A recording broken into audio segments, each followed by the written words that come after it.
Hello, everybody. Welcome back to Joe Patrick on football. Wrapping up from the Falcons' 25-31 loss in overtime to the Indianapolis Colts in Berlin, and that is the Falcons' fourth loss in a row, dropping the team from 3-2 to now 3-6. I mean, it's kind of crazy to think that a month ago, after four games, this team had gotten above 500 after a Monday Night Football win against the Buffalo Bills, a team that I think we all think can challenge for a Super Bowl potentially, if not certainly, an AFC championship. And things were looking great at that point. Maybe not great, but improving and on the up, and that there were brighter things ahead for this Falcons team.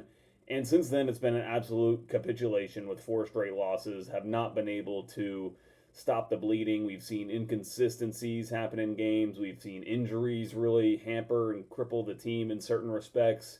And basically, what we're left with is a team now that is practically out of the playoff race. I mean, they are technically not mathematically eliminated yet. Not many teams are mathematically eliminated when you are, in week 10 right now. You're about halfway through the NFL schedule, a little bit over halfway through the NFL schedule. But practically speaking, this team is not in playoff contention. They would have to suddenly turn into, better than what the Indianapolis Colts have been to this point in the season, who have been the talk of the NFL and certainly statistically deserve to be because of what they've done. And it's for that reason, this Indianapolis Colts offense is the best in the league. And I thought this Falcons defense played really, really well against them. And the shame of it all is that we'll talk about it a little bit on this podcast, obviously, but it doesn't really matter, because what ultimately matters is whether you win or lose football games. And this team is just losing football games, and they've lost way too many in this Raheem Morris era. There's been massive investment from ownership into this roster in a Raheem Morris-led club, and they've gotten absolutely nothing to show for it. They had a losing record last year at 8-9, and this year they're well on their way to repeating that, if they can even get to 8-9. That seems like a pretty good result for them at this point. To only have three losses the rest of the way. They invested in a $100 million quarterback contract. They then drafted a quarterback in the first round with the 8th overall pick. The next year, they traded their future first round pick for another obviously additional first round pick in last year's draft. And it's not like these individual. Well, I mean, obviously some of those have worked out and some of them have not. But that's the shame of it, is that it's not all missed. Some of those players are hitting. I wouldn't even say that. Obviously, the value on that first round pick trade is now going to look like a terrible trade value wise, just from where that pick could end up being if it is indeed a top 10 pick. But ultimately, I think the Falcons are still happy with the player they got in James Pierce Jr. there, and obviously Jalen Walker. But ultimately, if it's not leading to a successful team, it feels hard to really take a lot of solace in things like that. And there's obviously questions at this point about Michael Penix. We're going to discuss that in just a second. But obviously, the biggest question marks after a game like this, the result and the way that it went, are going to be about this coaching staff and whether Raheem Morris, not even whether Raheem Morris is the right guy for the job, because I think that, if I'm just taking the temperature, frankly, of Falcons fans and you guys, there isn't, and that's to be expected from a coach that's lost four games in a row, is for there not to be kind of a lot of backing, especially from fans who are allowed to feel however they want to feel about things. But ultimately, especially considering just the way that it's gone under this tenure, talking about that investment, talking about the heights that we thought that this team could potentially hit, that they just never have been able to put all the pieces in place in order to be able to do that. So it's just been not good enough under Raheem Morris, and I think that there's obviously room for scrutiny for the coaches that he's hired. Now, we gave Raheem Morris a lot of credit, again, after that Bills game, actually, for the Jeff Ulbrich hiring as kind of being a proof of concept of why you have Raheem Morris as the head coach, where sure, okay, he missed on the first hiring of the DC and Jimmy Lake, and you don't want to see that, obviously, but he was able to correct course, got in a defensive coordinator that his players needed, his players on that defensive side of the football needed, in terms of just the way that Jeff Ulbrich wants to play. And it certainly paid off. This defense is one of the better ones in the NFL, but ultimately, you can only be afforded so many mistakes in key decisions as a head coach. And so if you make that mistake like they've made at defensive coordinator, you also can't have made a mistake at the offensive coordinator spot. At this point, you're just wasting resources of players who are on the roster. You're wasting their valuable years, their prime years, and not really getting the coaches are not putting them in position to win, whether it was the defense last year or it certainly feels like it's that way with the offense this year. And, we'll break down a little bit more as we go on as to the specifics of what may or may not be working within Zac Robinson's scheme right now. But I think it's just we can say that it's not working because the stats bear that out. On offense, in their last 3 games, or really since halftime of the Buffalo game, this team is 8 of 44 on third down conversions. They've converted on third down 3 times in the last 3 games combined. Like, that is absolutely awful. You're never going to win in the NFL. Like, I feel silly saying some of this stuff sometimes because, like, obviously that's not winning football, and they have not won. It's actually, frankly, shocking that this team made it to overtime, that they were actually in a position to win, and the Colts actually required the last second field goal to push it to overtime, considering some of these offensive numbers. Michael Penix was 12 of 28 for 177 yards in this game. He had 1 touchdown, no interceptions, did lose a fumble, and was sacked 3 times. And I think you have to wonder, like, would new ideas get more out of Michael Penix? Now, I'm not saying that that's going to happen for this year, but, going forward, I think that we can all foresee a future where Raheem Morris is not the head coach of this team, and obviously at that point there would be a new offensive staff that would have to work with Penix, and I have to think that they can get more out of these players than what this current staff is getting out of them right now. And it's not to say that it's all on the staff. Like, Penix was not good in this game, just objectively. He was missing passes, and he has a lot that he has to work on personally. I mean, every player does. But obviously at the quarterback's position, you're going to be a little bit more exposed to this kind of criticism. And, there were obvious just missed passes today. There was also several drops from the Falcons of very easily catchable balls. And, I think about one in particular, that Kyle Pitts drop that he had early on in that game. That could have changed so many things about the way that this game goes and the way that we think about Penix's day overall. And you wonder how it would have changed things, even if you just make that one play that could potentially have been a scoring play with how much grass that Kyle Pitts had out ahead of him on that one. And so there's obviously issues for everybody, but Michael Penix just really, really struggled today. He looks like a rookie, he looks like a rookie when he's facing pressures, when teams are bringing blitzes against the Falcons, especially some of these designer blitzes. I know that we heard Raheem Morris talk about some of the reasons why he didn't call timeouts in key situations last year, because he didn't want defensive coordinators to be able to design some of this stuff up against him.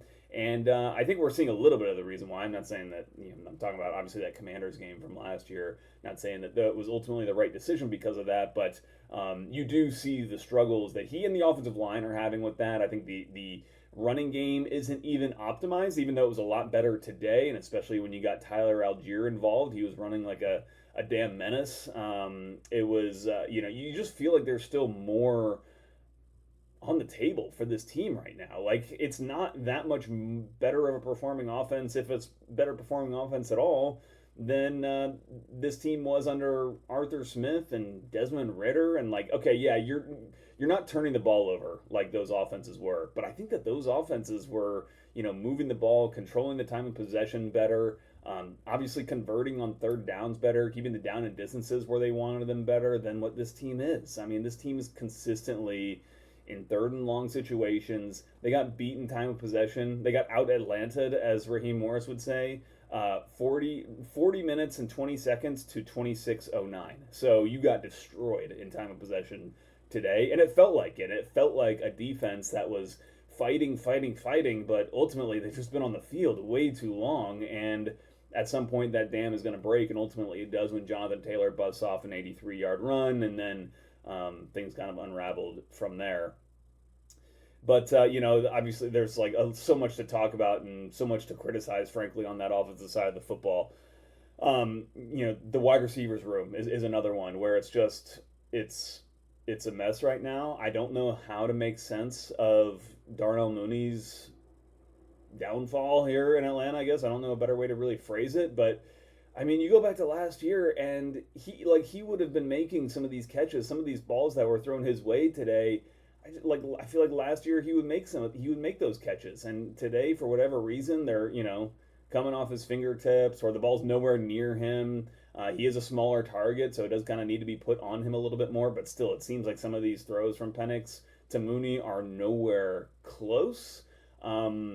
Which is concerning on both ends, I would say, on both on Mooney's end but also on Penix's end. And there's not really any cavalry coming. It's not just Mooney that's gone down, but Ray McLeod's no longer on this team. He was obviously a key component of that team last year. You've got Casey Washington, David Sills trying to make up the difference, but those guys are still like barely rosterable players right now. And if we're thinking about where the Falcons need help going into next year's draft, obviously they don't have that first round pick, but they could really, really use another dynamic receiver to go next to, kind of be what Darnell Mooney was last year. Like if they had that player this year, they would obviously be in a lot of better shape. But you also just it feels like when you have so many criticisms of so mmany different players on one side of the ball, to me it speaks to a schematic inefficiency, let's call it, and that the players are not being put in the best positions to succeed consistently. And I think that's what we're seeing from this Falcons offense. I know Penix is not the most accurate quarterback. Maybe he never will be, but he definitely is not right now, and he's got to work on that. But I still cannot think that there aren't plenty of really good offensive football coaches that would love to get their hands on Michael Penix and draw up a scheme, a system for Michael Penix in which he can flourish. And I think that we've seen such a limited array of things this year with him. Like it's some of it's been creative and what they try to do out of this pistol offense, but ultimately, I just feel like if you're not getting under center at all, I just feel like that just limits everybody on the field. Like I feel like it puts offensive linemen in a disadvantageous position when they have to execute certain blocking assignments.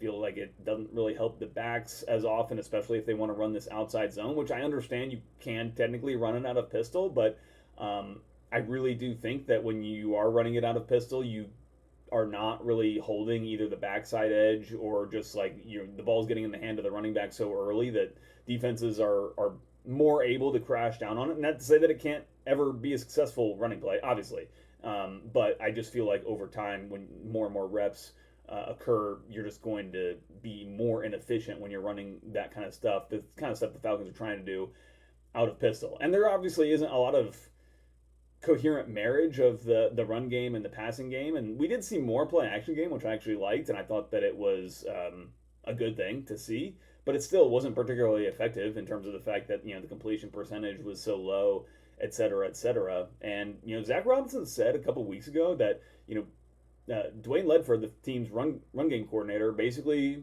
designs the run game and schemes the run game, and Zac Robinson does the pass game.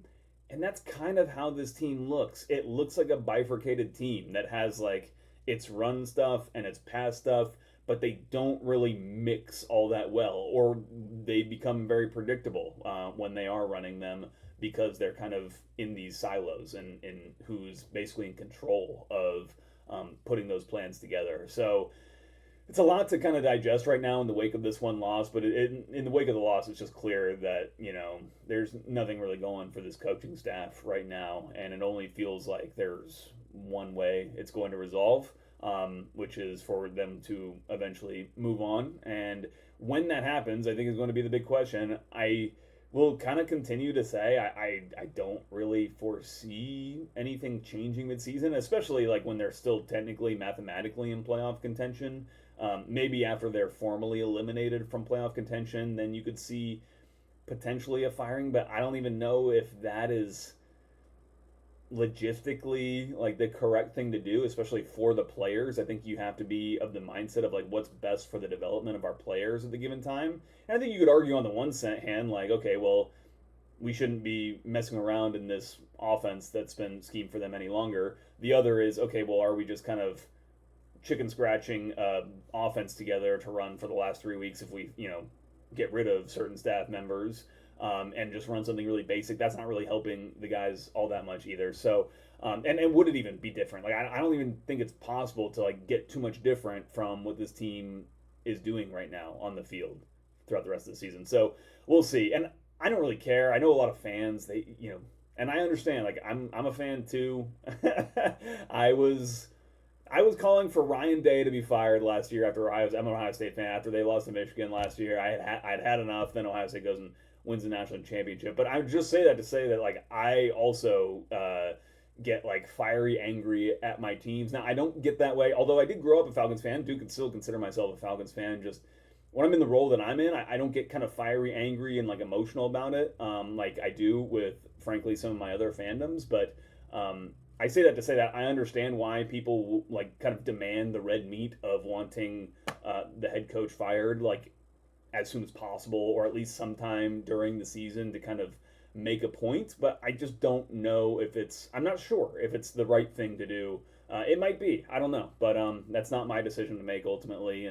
And regardless, I don't think that that's something that's really kind of top of mind for the team for probably the next couple weeks. I would say, like if they lose their next game, which I believe is at home against Carolina next Sunday, that mathematically put them out potentially. That would be crazy if they're mathematically out by week 11, but we'll see. All this to say is I think this conversation is for a little bit down the line, but it's clear that that's where we're going, to that vicinity of decision making. So we'll see. Let's talk a little bit about the defense. That was, again, you feel bad for them. Bless their hearts, man. They had 7 sacks in this game from 7 different players. You had both the first round rookies producing with sacks, with forced fumbles. Both of them had forced fumbles in this game. In fact, the team was knocking the ball out of Colts' hands quite a bit. Getting off the field also against this really prolific Colts offense that is among the best in the NFL in so many different categories, from yards per play to success rate to just offensive EPA.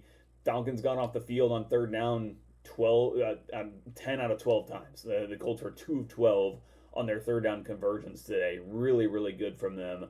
Even though there were some critical third downs where they maybe didn't give up a first down, but I'm thinking of that long scramble that Daniel Jones had toward the end of the game. That was important for the Colts. But ultimately, it was, we talked about it earlier. They were just on the field for way too long in this game and ultimately just wear down. And it's hard for me to really fault them all that much. In fact, the way this defense played should be super heartening to everybody, and it would be if I think anybody thought that there was something left to be salvaged from this season.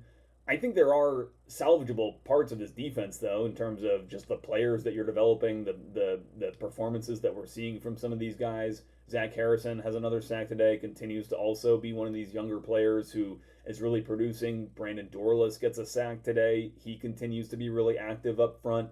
There are so many good things that are positive that we're seeing from this defense and the individual players. And it brings me back to like the investments, It's like, okay, you trade away next year's first round pick, and that's going to look bad. Certainly the value will just on paper play out negatively, most likely now at this point, given the Falcons season. But I still think you like James Pierce Jr. Like you like the player that you have and that you're going forward with. But like, could they get someone better than James Pierce Jr. with the 10th pick in this year's draft, or 8th? Well, let's say it's the 8th pick, since that seems to be so on the nose for the Falcons. I don't know. I haven't really looked into the draft. I wouldn't consider myself like any sort of draft expert either. But I think you're still pretty happy with James Pierce Jr. But it is going to. There's going to be probably a little bit of regret, at least, in terms of not being able to select one of these players. But listen, one objective of this team this year was to fix the pass rush, and they're fixing the pass rush. It's a good pass rush. And I would say the fact that so many different players do get home, that it's not just one player or 2 players that are getting the majority of the sacks, I think that speaks even more to the job that this defense is doing overall. So that's all really encouraging. But again, it's kind of all for naught, basically, with the way that the season's going. The other big kind of talking point that we're going to hear about this week, and rightfully so, is going to be the special teams. Zane Gonzalez comes in as the kicker for the Falcons this week, makes all his kicks. That was great. They all look good. He didn't have to kick from the right hash, which I'm a little interested to continue to see, particularly because I noticed that on the point after touchdowns, he wanted the ball on the left hash, which is where we saw him take all of his kicks from, basically, which obviously means that's where he's most comfortable kicking from. Um, the right hash is a little bit dicier for right-footed kickers because of just the way that you have to angle the ball and the way that the ball tends to the way that they have to manipulate the way the ball kind of moves in the air with their kick from that hash is a little bit more difficult. So for some kickers, although if you're a very straight on kicker like Young Ku was, you might prefer it be on the right hash. But that was good from Zane Gonzalez. Pretty much everything else on special teams was terrible from this team. And obviously the coverage units are going to take the vast majority of the blame, and I won't argue against it. They were not good at all.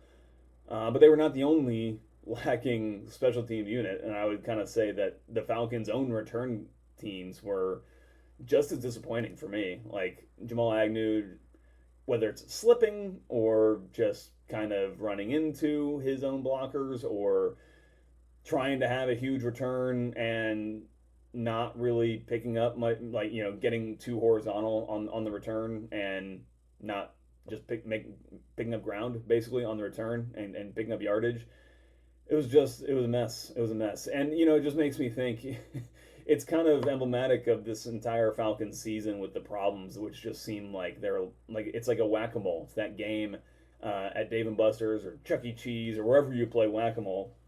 And if you don't know what I'm talking about, it's that game where you have the little foam hammer or whatever, and little things pop up out of the holes, and you have to whack them back in. And as soon as you whack one in somewhere, something else pops up. So whether it's the kicking game's been a problem all season, you whack that one down, and then the coverage units pop up, and then I'm sure they'll whack the coverage units down this year, and then it'll maybe be the kicking game or the punt game or whatever. Pinion had a couple good punts, a couple really bad punts, one that was a little bit costly for them late on.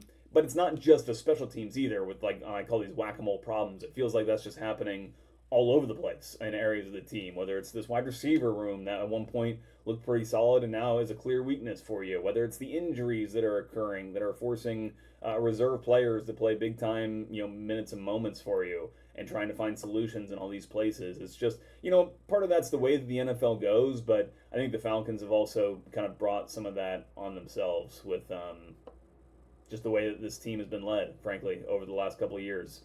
We did see there was some debate over some clock management today from Raheem Morris. I thought it was getting played up, and I said I was critical of Raheem Morris with not calling a timeout toward the end of the first half where, could have saved themselves 30 seconds to potentially put a drive together toward the end. I thought they were making a little bit much of it on the TV.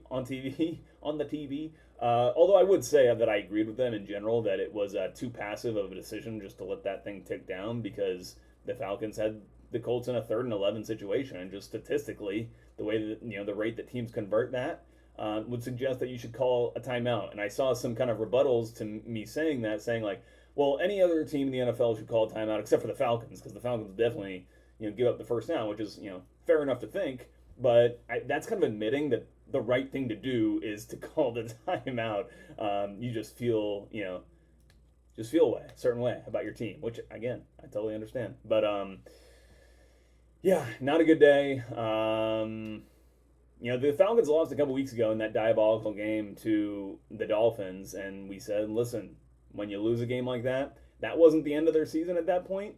But what it meant was that they were going to have to come back and win one of these games that we think they shouldn't, whether it's the Patriots or the Colts, but it certainly seemed like one of those two they had to win in order to kind of keep any hope of the playoffs alive.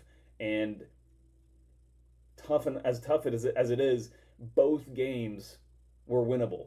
They didn't play as well as they possibly could have in either game, but they gave themselves a chance to win both games, and ultimately they fall short in both games, which is a whole other problem. That comes with learning how to win and be a winning football team. Just on top of, and that's on top of all like the minutia and how mechanically you get yourself in position to win football games. How do you actually see that over the line?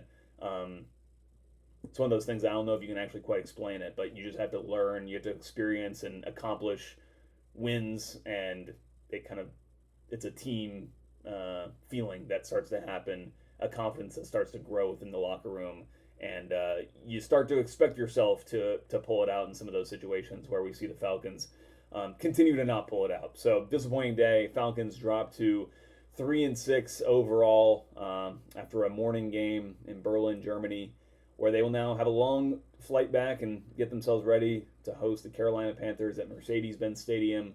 On Sunday, we'll have more reaction from this game and more reaction to news going forward this week on Joe Patrick on Football. Thank you guys for watching or listening. If you're watching, you can watch us on YouTube at 929 The Game's YouTube channel. Just search in 929 The Game. If you're also watching this, you just click like, and it will probably spit you more of these videos as they occur into your algorithm. So that's a way you can help yourself. And if you want to catch us, get our podcast, just search Joe Patrick on Football wherever you get your podcasts. Thank you guys so much for listening. We'll talk to you next time.